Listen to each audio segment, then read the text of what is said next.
Hi, today we're going to be showing you how to install the Lunchbox pre-order system, minimum waste with accurate ordering and preparation for either schools or offices or any other kind of organization that needs some kind of system in place to where they can do pre-orders for lunches for the cafeteria or just for ordering lunch. And we're going to make sure we have the minimum requirements.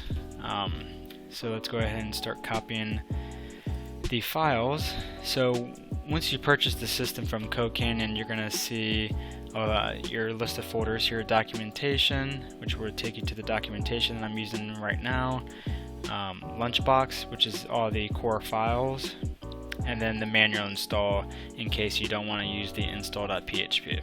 So we're going to copy these files. Once these files are copied, we'll be able to go to localhost/lunchbox, and it should redirect us to an install, just like so.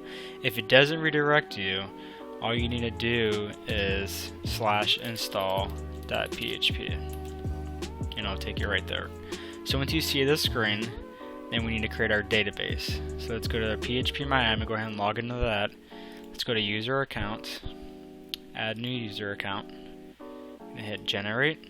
Change that to local, and just name this Lunchbox Test. And I like generating new passwords for every program that I have. And then we're going to want to check mark create database, same name, and grant it all privileges, and then go down to go. We're going to enter our password. Just wanted to make sure that database created successfully, and it did.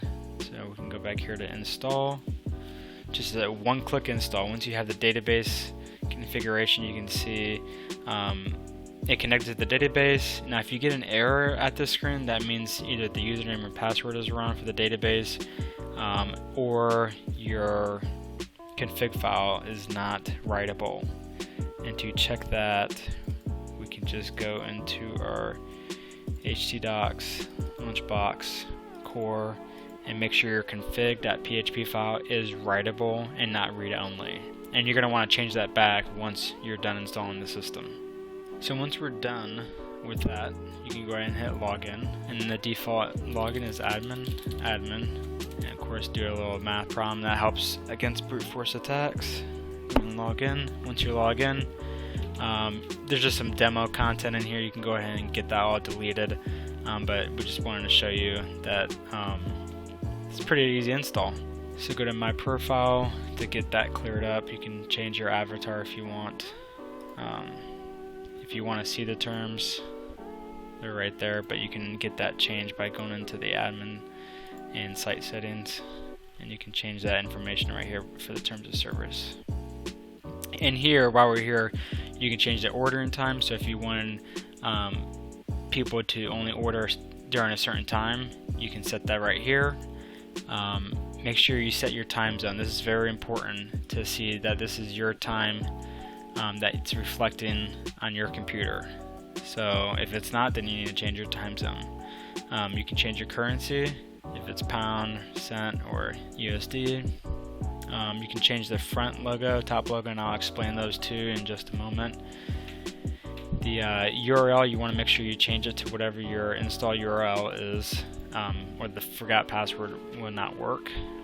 Contact emails, what the system will send emails out, so change that to whatever you want that to be sent. Here you can check, mark all lunch orders complete.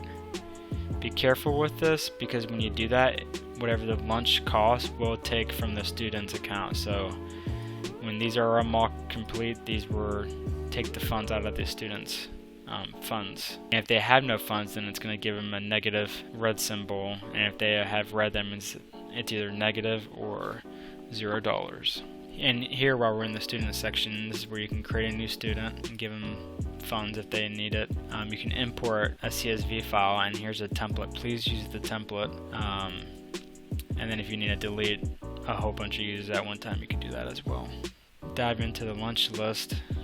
This is where we can just view the lunch real quick. If we need to make a change, you can change their bread item or main type, and then if it's completed, you can change to complete, and that will take the funds out of the account. You can see it removed from the account. So if we go back into that student, we can see that now they only have $31. Lunch settings area is where you can change bread types, main types, fill-in types, lunch times. If you want to do a breakfast, you can activate that. Biscuit types, drink types, you can change all that right from here. Again, the admin section, you have a lot of control. You can see if the user has email login events enabled, if they agree to the terms of service. Two-factor is if it's enabled for their account or not. So once all the orders are pending and done, you can hit the lunch order PDF, and that'll download a PDF, and you can print these out on the Avery template to print those labels out, and I can show you. Should be right in here. Yeah, it's Avery Template L6023, so you can print those out if you need labels for the lunches or not. Well, that's pretty much it. There's a couple of features I didn't go over, but once you use the system, play with it a little bit, you'll be able to navigate around. If you find any bugs or any issues, please contact our support at ignitepros.com, and we can get that cleared up for you. And if there's anything else, let us know. Have a great day.